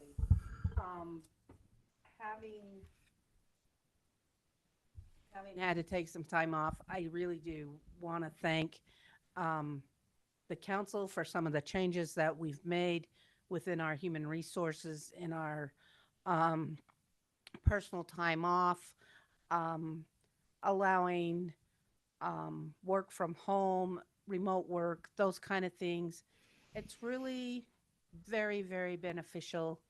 And I just want to say thanks because that it is very helpful.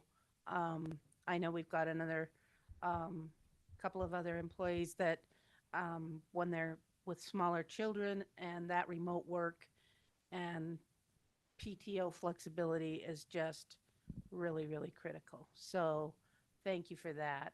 And thank you for your support at the Christmas tree event. That was great support and that was a lot of fun. So thank you for that as well. And just have a very Merry Christmas and Happy New Year, and we'll see you in January. Thank you. And the same to you. And I'll tell you, having people work from home and having people be able to flex their time, it's an advantage to the city because every single team member that we have is so important. And having you be able to do things from home while you were recuperating, you were willing to do that, it helps us out because, again, every team member is important. So thank you for being willing to do that. I appreciated that. It helped me out too, honestly. So you didn't go crazy. So I didn't go stir crazy. But and so I mean, even the limited amount I was able to work from home, I still had a oodles to catch up on when I got back into the office. So it was helpful that way too. But I've noticed with our other staff members and stuff, it's that flexibility on the PTO and the remote work and stuff is really, really, thank you. It is very beneficial, which does benefit the citizens because we can keep up on stuff from afar and whatnot. So thanks very much. Thank you, and Merry Christmas to you. Thanks. Okay, Ryan, You want me to make a motion? do you? Staff Oh, you want to reports. do a staff report here? I think my staff report will be very detailed in the review of my performance. But I would like to let you know that we applied for an economic development grant, and we were awarded an additional $600,000 towards our two projects between the lift station and the Sewer sewer upgrade. line expansion. So an extra 600,000 towards that. Oh, great. Thank you. We completed, I just go over a few little quick things here. As my general report, we've completed over 1,800 users on a fiber network. We've talked about our successful waste management launch. We have upgraded our water system to be at the best it's been. We've added a tank. We've added a well, which currently has been drilled. We are testing the strength of a volume of water we can get out of it. What has that been? What's that? What has it been, and what are we hoping it to be? Well, we've gotten 500. We'd love to get to 3,000, but we'll probably won't make it that high. But we'd like to get up to 1,000 gallons a minute out of that if we can. That would really be what we're shooting for. a great location, a great spot for us to have and feed that water in. So we're extremely happy about that, the new well. It will take some time and there will be some noise. The residents should be aware that when we do that pumping testing, that is a loud motor up there on the hill. But the end is coming. We only have another week or two of this thing, and we will finish it. We are hoping. And we'll let our citizens know, right, that are up there. Yeah. So we've put in the AMI, the tower read. We can read over half of the meters on an hourly basis inside of Providence. So we have an ability to read a vast additional resource of that. Over the past year, we have increased and improved our water lines and done a whole lot to increase our water system. We have also applied and moved our water rights around. Some water rights that we just had, I would say, paper right to, but we didn't have a way to take it out. We have added those to each of our wells and can magnify the use of all of our water rights, or we will, by the time our project is complete, we'll be able to have the use of all of the water rights that the city has access to, and we continue that process. The mural at Cattle Corral this past year, the new camera system that is continuing to be installed, the new pickleball courts. One thing I'd like to make sure that you're aware of, and hopefully the public realizes this as well, but over the past year, we've had a tree inventory grant, we've had a RAPS grant, we've had the COG grant, we've had a land water conservation grant, and this GOEAD grant. So we have applied to numerous spots. We've been awarded over $2.2 million this year in grants. Over the past 5 years working for Providence, we have applied. I have led the application process and applied for more grants, and have been on average awarded 10 times the amount of my average salary each year. I have achieved that in all 10 years I have been a city manager for both cities I've worked for. That's great. And we have had a skate park built, which was 95 to 97% funded by grants. We've increased the employee morale and our use of their time and see their improvement in their workload. We've added work, and we haven't had to add as much workload as we have work that we've added to them. So we're operating at a more efficient. We have started a spade, neuter, and release program, and we have had 8 cats go through the program. 8? We've gotten up to 8 cats And through the people program. said it wouldn't work. So, and we have adopted and embraced the use of AI from our staff. So at that point, I would say over the past year, we've done an amazing amount of work, and it is fun to look back over time and see the volume of work that has been accomplished through hard work and effort from the council, the administration, and the staff, and the volume of work we've accomplished. And I would tell you that the state of Providence is very good at this point. So anyway, that would be my report. Great. Thank you, Ryan. Excellent. Thank you. Very good. Thank you. Thank you. I will entertain a motion for closed session. I'll make a motion that we adjourn to a closed session. Okay, have a motion I'll second that.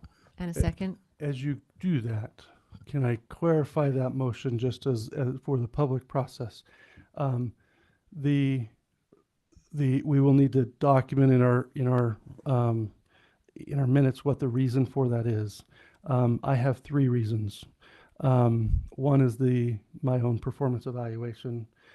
2 is the potential of a land purchase discussion, and 3 is a potential legal or lawsuit pending or implemented. So at that point, those would be the three. If that's in line with the motion. that Okay, so you've we need to Absolutely. amend Do I need to As- amend that? amend it as stated. Amend it as Ryan has stated it. I'll second that. Okay. So we have a motion and a second. All in favor? Aye. Aye. Any opposed? Motion carries. Okay. Thank you all for coming. If you want to hang around down there and come back when we're done, you're certainly welcome to.